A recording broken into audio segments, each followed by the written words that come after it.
Well, good morning everyone and welcome to day 20 of the exercise challenge. So my husband and I are going to do a butt and thigh workout on Fitness Blender. This is one. We've done two different ones like this, but we haven't done this one before. It's only a 10-minute workout, so we'll see how horribly intense it is, and if it's not too intense, we'll do it again. We'll see. I'm not 100% sure there. I have to get ready. I have to go to the doctor. I'm just stretching at the moment while I talk to you. I have to go to the doctor and have them check out my rash because I've been taking an antihistamine for the last 3 days around the clock and it hasn't touched it at all. It's still completely rashy everywhere. So thought I would go and see if he had any interesting things to talk about in terms of that. It's really kind of cool actually. The doctor is like literally 15 minutes up the road from me, and he is a whole food plant-based doctor. Thought that was pretty cool. I saw on Chef AJ one time that you can look at vegandocs.com and type in your area and it'll come up with doctors that are vegan in your area. And so I did that and he came up and he's like right up the street. It's super cool. So my daughter, actually 2 of my daughters have been to see him just to get checkups and blood work and make sure everything is normal and they've got a baseline and everything. So I'm gonna go do that. Gonna work out, going to shower, going to get ready to go to the doctor, do all those fun things, and then yeah, I'll catch up with you guys later and let you know what's going on. Alrighty guys, so I am done at the doctor's office, and interestingly, I think he doesn't think that it's exercise induced urticaria simply because it's not going away. He agreed that when I said that I thought that it was kind of odd that it doesn't go away like 10 minutes after your body returns to its normal temperature, it's supposed to go away when it's exercise induced, and it's not. And so he agreed that he doesn't think that the rash is from that. He thinks it's something called pityriasis, which is quite remarkable to have it twice in your lifetime, because I had this when I was in college, except it was way worse then because it itched really horribly bad, and it lasted for about 6 weeks when I was in college. Basically, it's a rash of unknown origin with no known treatment. That's what pityriasis is. Pretty much when you can't figure out what it is, that's what it is.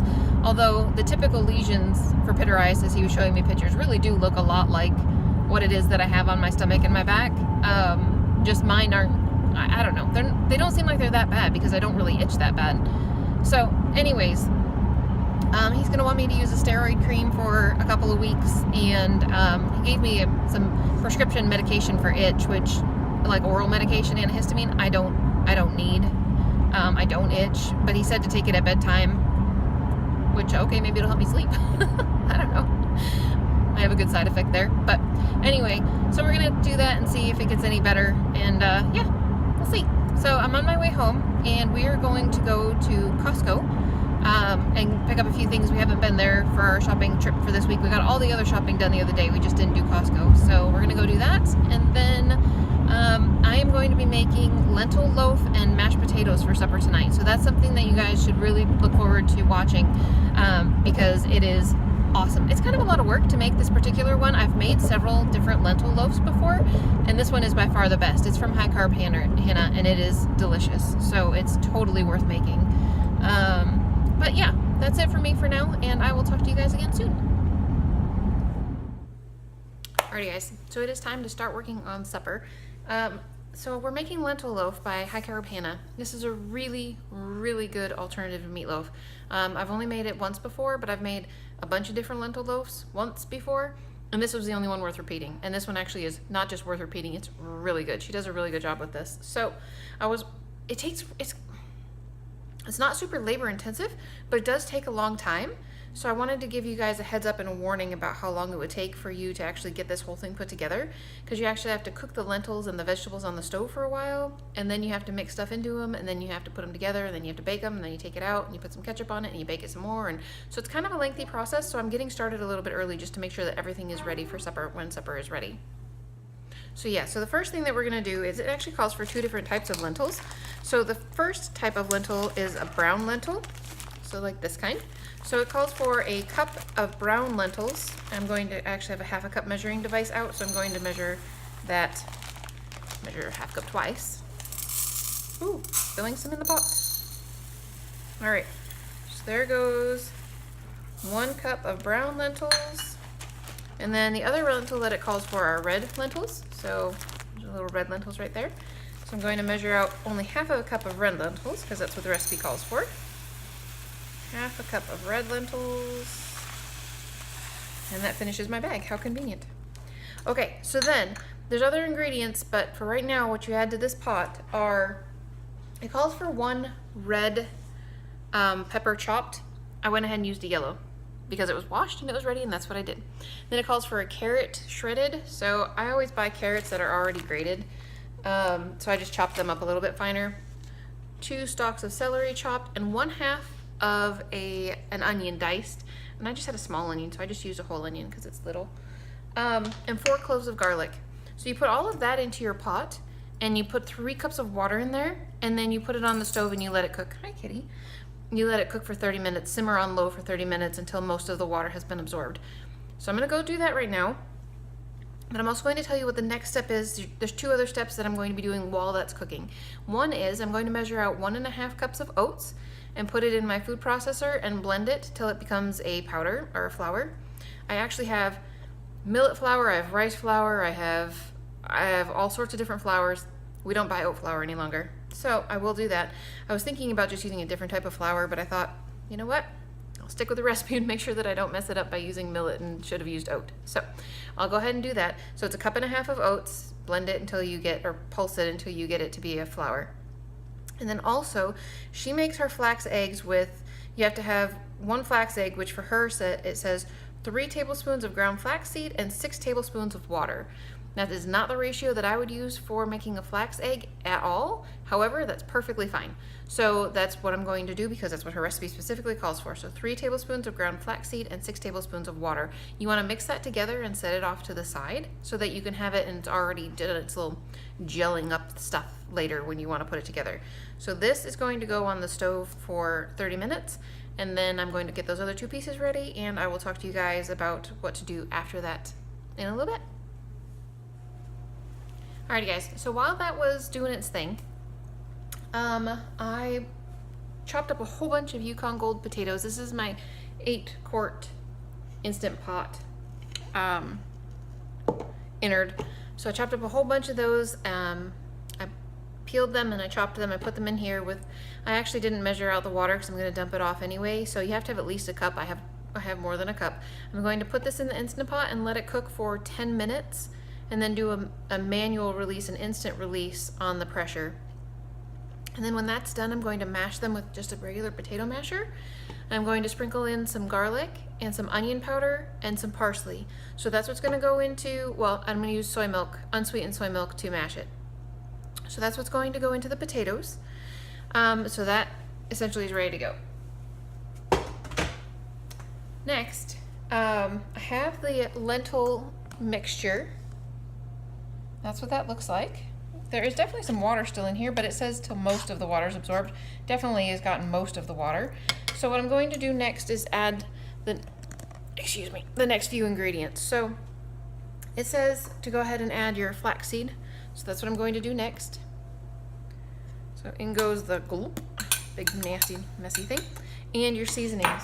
And so it calls for 1/2 teaspoon of onion powder. So I've got some onion powder here. I'm not measuring these things, by the way, guys. Not at all. I am just sprinkling it in because I have no doubts that this is going to taste wonderful, and that's how I cook almost all the time. It calls for 1 teaspoon of thyme. So there's my thyme. Yeah, I figured that would be difficult. Let's just take the top off. 1 teaspoon of thyme. And then it calls for 1/2 teaspoon of Italian seasoning. I'm just going to put some basil and oregano in there. I think Italian seasoning probably has marjoram in there too. I'm not 100% certain of that, but this will be fine. Okay, so there's that. Let me check the list. Oh, and you can put in a teaspoon of cayenne if you want to. Not happening at all. So I'm going to mix this together, and then once this is mixed together, you add the oh, that flaxseed is so gross. It's nasty. You add in the oat flour until you get the consistency approximately of a meatloaf. So you want it to thicken. So I had to make flaxseed with my husband and I don't drink coffee, but we have a coffee grinder specifically for making flax meal into flaxseed into flax. Is it called meal when it's like the powdery consistency? Whatever, ground flax. So I just made my oat flour that way too, rather than getting the food processor dirty. So I'm gonna put like 1/2 of this in there, and mix it really well, and then see how much more I think I want to put in there. I would like to get this into the oven sometime soon because this takes a long time to cook. I mean, it doesn't really take that long to cook, but you cook it for 30 minutes and then you take it out and put ketchup on it, and then you put it back for another for 15 minutes, and then you're supposed to let it sit for 30 minutes before you cut it. That last 30 minutes is not likely to happen because it's 4 o'clock now, and we usually eat at about 5. So, I don't know if I need all of that oat flour. It's a pretty...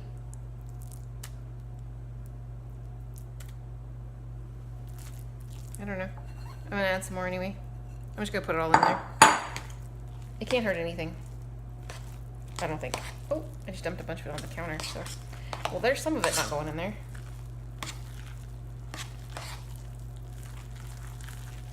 I think when I made this last time, I just put it all in too, to be honest with you. Okay. Whew. That's a lot of work. Okay, so that's all nice and mixed up. I'm going to put it in the loaf pan, and then I will show you guys what it looks like in just a second. Alrighty guys, so here is what the lentil loaf looks like. It's very pretty. Not cooked yet, obviously. I'm gonna go stick it in the oven for 30 minutes, take it out, put ketchup on it, put it back in for 15 minutes, take it out, let it sit for maybe 15 minutes, and then I'm gonna serve because I don't have time to let it sit for half an hour. So anyways, that's what I'm gonna do, and I'll show you guys when it's all plated up. It's gonna be delicious. I know it is. It smells heavenly. So we'll talk to you guys again soon. Alrighty guys, so it looks beautiful. It came out of the oven nicely. It cuts nicely. Looks like a very nice little piece of vegan meatloaf. It's a little bit soft, but that's not a problem at all. It's completely cooked like it needs to be, so it's not like that's any kind of an issue. Got some light and fluffy mashed potatoes that are excellent. And we'll try a bite of the meatloaf for you guys. Looks very good. Yep. That's what I remember. It's very yummy. So I'll serve this with a little bit more ketchup and some mustard if people would like. I'm not a big fan, but my son probably would like that. So anyway, we're also having salad with supper. So nice vegan comfort meal type thing, comfort foods going on here. So really excited about this. It's gonna be delicious. You guys should try this recipe. I'll talk to you again later.